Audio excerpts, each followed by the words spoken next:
Imagine, if you will, the deepest, most hidden chambers of your own being.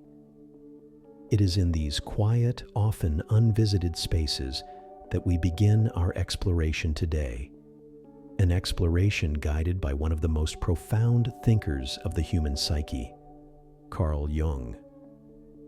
Jung believed that true understanding of ourselves and of others begins not in the light we readily present, but in the shadows we often deny. Jung's insights into what he called the shadow are truly foundational. He offered us two pivotal ideas that invite us to look beyond the surface. First, he famously said, "Knowing your own darkness is the best method for dealing with the darknesses of other people." Think about this for a moment. Have you ever encountered someone who is fiercely judgmental, perhaps about dishonesty or laziness or anger in others? They might be quick to condemn, to point fingers. But what if, in that very condemnation, they are avoiding a mirror? What if their intense reaction to another's perceived flaw is a subtle whisper of their own unacknowledged struggle with dishonesty or laziness or anger? Jung suggests that only when we confront our own capacity for these traits can we truly understand and compassionately interact with others who embody them. It builds empathy, not judgment. His second profound statement from his work, Psychology and Alchemy, challenges a common spiritual quest.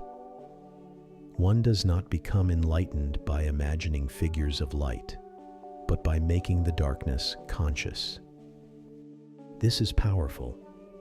We are often told to think positive, to manifest light, to only focus on the good. And while positivity has its place, Jung argues that true enlightenment, true psychological wholeness, doesn't come from simply imagining ourselves to be perfect beings of light. Instead, it demands the courageous act of shining a light into our own internal shadows, of consciously confronting the aspects of ourselves that we find uncomfortable or even shameful. It's in that conscious confrontation that real growth, real transformation begins. Jung wasn't talking about something rare or aberrant.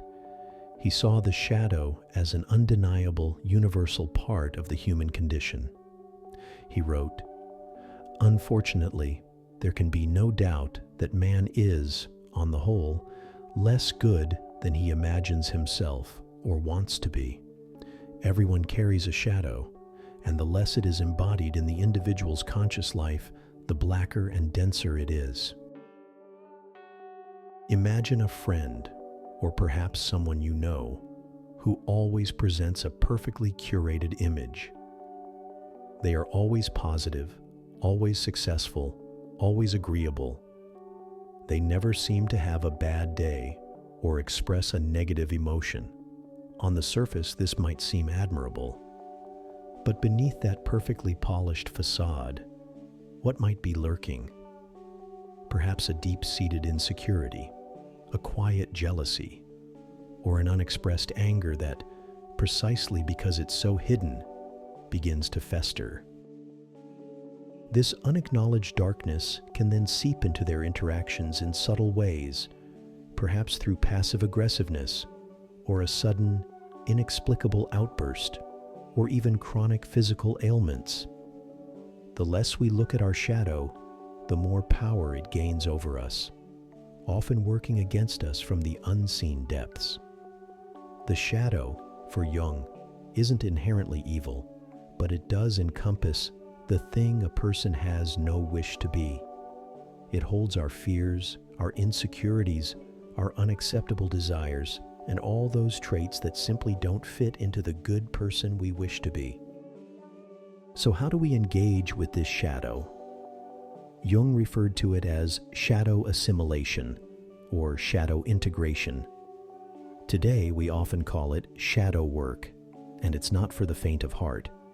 It requires us to acknowledge these hidden aspects, rather than projecting them onto others or remaining in denial. Jung described this confrontation as a tight passage, a narrow door, whose painful constriction no one is spared who goes down to the deep well. Consider a time you had an intensely irrational reaction. Perhaps a small inconvenience triggered a volcanic rage, or a minor setback plunged you into despair. In those moments when our conscious self feels overwhelmed, we are often catching a glimpse of our shadow. Or think about that one person whose behavior absolutely infuriates you. Every little thing they do grates on your nerves. If you truly reflect, you might find that the very trait you despise in them is a trait you yourself possess, but have deeply suppressed or denied. Making these connections, bringing these unconscious elements into the light of awareness, is the essence of shadow work. It's painful, yes, but profoundly liberating. Jung's philosophy reveals a beautiful and challenging paradox, that embracing our darkness is the very path to genuine light and wholeness. He felt that merely filling the conscious mind with ideal conceptions, constantly affirming the positive without looking at the negative, is a superficial approach that ultimately fails to truly transform us. Instead, true growth comes from making the darkness conscious. It means bringing that uncomfortable, unconscious shadow material into our awareness, where we can truly integrate it rather than letting it run wild or project it onto the world. Imagine someone battling a habit they desperately want to change, perhaps chronic procrastination, or a tendency to gossip, or even a mild addiction. They might try to just think positively and wish the problem away. But true change often only begins when they confront the underlying fears, insecurities, or unfulfilled needs that fuel the behavior. When they acknowledge the internal demon, so to speak, they then gain the power to work with it, to integrate it, and to transform that energy into something constructive. This integration prevents the shadow from dictating our actions unconsciously. It also drastically reduces our tendency to project our unacknowledged flaws onto others, which, as Jung observed, is a massive source of conflict in relationships and society. And perhaps most excitingly, it unlocks the hidden gifts within the shadow, often vitality, creativity, and a deeper, more authentic expression of who we truly are. Jung's focus on knowing our darkness profoundly impacts our relationships. When we understand our own capacity for selfishness or insecurity, or even destructive impulses, we become more equipped to navigate the complexities of human connection. We stop seeing evil as something out there, only in others, and begin to recognize the shared human experience of light and shadow. This brings us to another powerful Jung's principle. Everything that irritates us about others can lead us to an understanding of ourselves. Think of a time when a friend's constant need for attention or their apparent arrogance deeply bothered you. If you were to sit with that irritation, truly observe it without judgment, you might discover that you too, on some level, crave attention or struggle with feelings of inadequacy that sometimes manifest as arrogance. Our strong emotional reactions to others are often signposts, guiding us back to our own unacknowledged shadow material. The friction in our relationships can become a profound opportunity for self-discovery. Jung was clear. The goal is not to be overwhelmed by the shadow. We are not meant to become our darkness. He warned against falling victim to the shadow, where the suppressed identity takes control.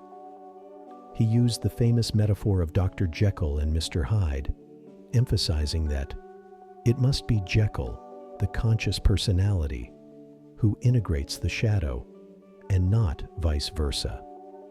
Our conscious self must be the one to responsibly bring these elements into awareness and make peace with them. This process of integration is undeniably difficult and often unpopular. It requires courage to face what we've carefully hidden, even from ourselves. Yet, Jung considered it fundamental to the process of individuation, the journey toward becoming a complete, authentic, and whole individual. As you open your eyes, bring with you the understanding that within each of us lies not only profound light, but also a hidden landscape of shadows. Carl Jung's timeless wisdom invites us to bravely step into these inner realms. By knowing our own darkness, not only do we unlock a deeper empathy for others, but we also reclaim immense vitality, creativity, and authenticity. It is in this courageous confrontation, in making the darkness conscious, that we truly begin to become the whole, integrated beings we are meant to be.